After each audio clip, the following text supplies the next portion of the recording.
What is going on, guys? In today's video I will show you the top 10 best builds in Path of Exile's new update 3.26. So in this guide I will give you a quick overview of each setup, then I will explain what are their strengths and weaknesses, then how do their key mechanics work, what gear and items should you focus on, then also what are their core gems and much more. And if you're looking for any of these builds on the website for their path of building, then click my link in the description. And before we continue, thanks to the U4GM. They are a pro website that provides POE 1 boosting, items and even currency with a cheap price and fast delivery. They have over 11,000 positive comments and this website is really worth a try. So make sure to use my discount code KATE for extra 5% off.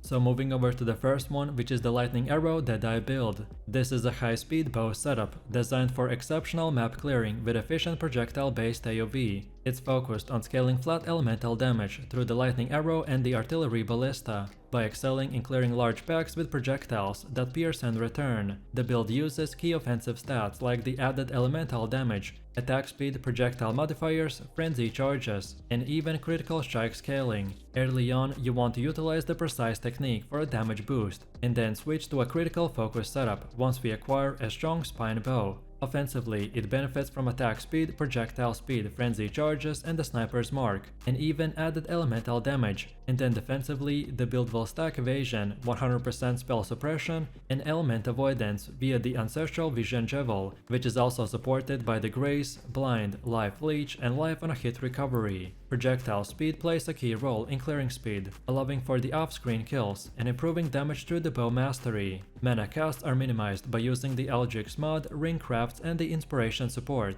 Though incredibly fast and efficient for mapping, the build has some limited bossing potential, and lacks survivability for the hardcore player. It's best suited for the player who values speed, clear, and low input gameplay in a league starter setting. This setup also allows flexible gear options, which will enable you to invest gradually into the higher end bows and the javels as you progress.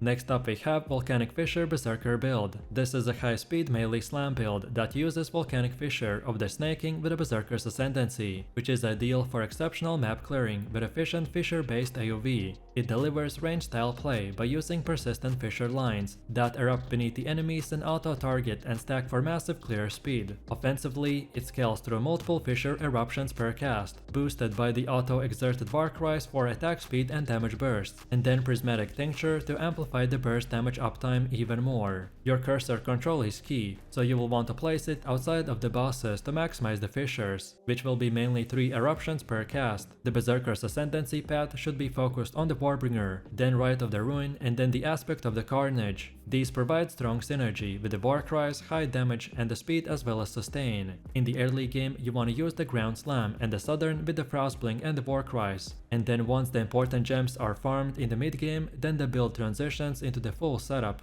Defensively, it uses 6 endurance charges, fortify/debilitate, then suppression gear, life leech, and the glorious vanity over leech to offset the berserker's life decay. Overall, this build has a lightning fast mapping speed, very strong screen coverage, and is not only durable but also loot friendly. The build's mechanics will reward precise positioning and timing, making it engaging for players who enjoy active playstyles while offering room for experimentation with different Warcries and the flask setups.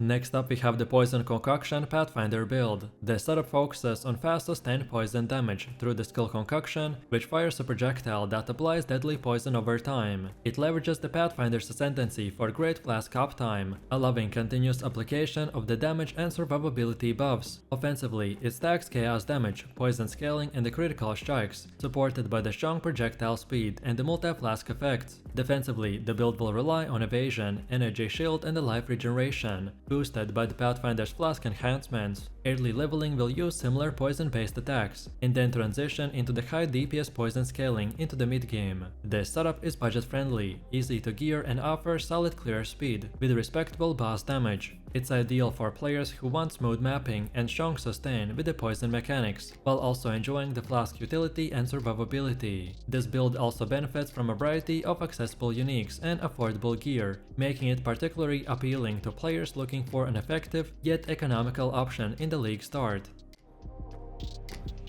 Then following that we have the poison SRS necromancer build, which revolves around summoning the spirits to deal poison damage over time. The necromancer ascendancy will maximize minion damage and survivability, boosting poison effectiveness and a clearer speed. Offensively, this build combines minion spam with powerful poison damage scaling, leveraging critical strikes and the chaos damage nodes. Defensively, it benefits from the minions acting as a front line, while the player uses energy shield and a life regeneration to stay alive. Early leveling will focus on the minions and the poison effects, with a smooth transition into the high DPS minion setups. This build is perfect for players who want to play as a minion master, with very strong poison mechanics and great mapping efficiency, which is also suitable for the softcore play and the solo self-found. Its main strength lies in the ability to clear packs quickly, without the direct engagement, providing a safer playstyle, especially for the players that are new to the poison or the minion mechanics. Next we have Bleed Gladiator build, which is centered on the melee bleed damage with a strong survivability. The Gladiator ascendancy will enhance the bleed effectiveness, life regeneration and the armor. The build uses fast attacks and bleed stacking to shred through the enemy super quickly. Offensively, it focuses on physical damage, attack speed and bleed scaling, while also utilizing buffs like Fortify for defense, and then specifically for defenses it leans on high life, armor and block chance, as well as a bleed immune gear. Early gameplay involves fast melee attacks and the bleed stacking, and then transitioning into the optimized gear with critical strike scaling. The setup is best for players who enjoy aggressive melee combat, with a strong defense and bleed mechanics, by offering good boss damage and a solid survivability in the maps. It also pairs well with popular unique weapons that increase bleed chance and effect, which makes it flexible for various playstyles, including solo or the group content.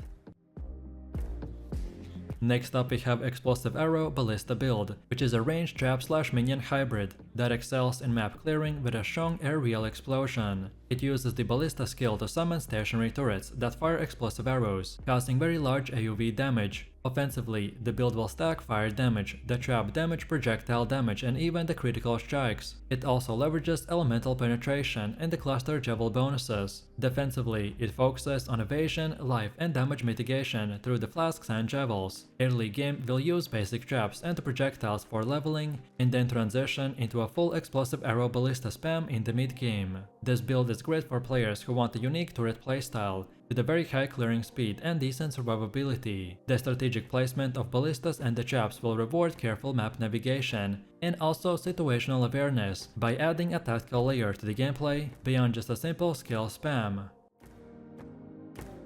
Then next up we have Poison Concoction Slayer build, which combines fast high poison damage with a Slayer's Ascendancy's powerful life leech and the leech synergy. It uses the concoction skill for continuous poison application with a high attack speed.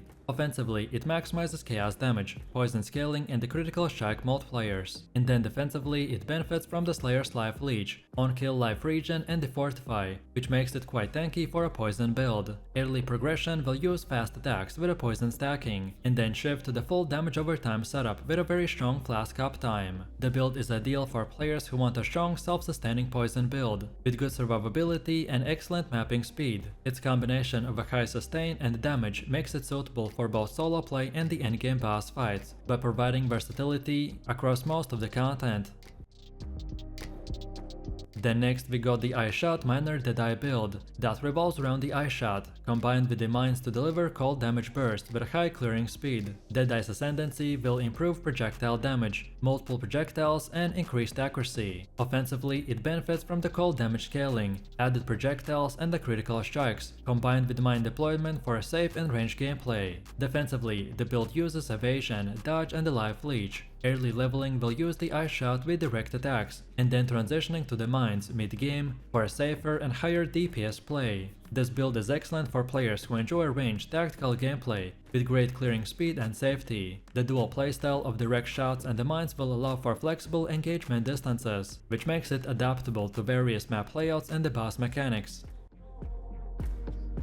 Then for one of the last ones we got the Archmage Vortex Hierophant build, This is a caster-focused setup that uses the vortex skill for massive cold damage over time. The hierophant's ascendancy provides strong mana and the energy shield sustain, allowing for very constant casting. Offensively, it scales cold damage, spell damage and critical strikes, and even the energy shield recharge. And then defensively, it relies on a high energy shield, mana regeneration, and on the hierophant's buffs. The early game focuses on the spell damage and survivability, and then transitions into a high energy shield build, with an excellent clear speed and good pass damage. This setup will suit players who want a powerful mage with a sustained AoE and strong defenses. It excels in boss fights due to a consistent uptime of the damage over time effects, and can even clear large packs effortlessly, which makes it one of the most popular builds among the players who really like the caster's role but with a heavy survivability. And now last but not least, we have the Ground Slam Slayer build, which is a melee AoE damage build that is focused on physical damage and bleed. The Slayer's ascendancy will offer strong life leech, fortify and the bleed enhancements. The build uses a Ground Slam for wide aerial control and the stacking bleeds on the enemies. Offensively, it scales attack speed, physical damage and the bleed chance, and then defensively it benefits from the high life, fortify and armor. Early leveling will use Ground Slam with a bleed stacking, and then progress into a high damage tanky melee setup. This build is great for players who prefer straightforward melee combat, with solid survivability and good mapping speed. Its simplicity, combined with powerful sustain, make it a reliable choice for beginners and veterans alike, especially in leagues where fast clear speed and surviving against bosses is a huge priority. So let me know what you think about these builds in the comments below. If you enjoyed this, then you definitely don't want to miss my previous best builds tier list video, where I ranked every single build in the game. So click the screen now and I'll see you in the next one.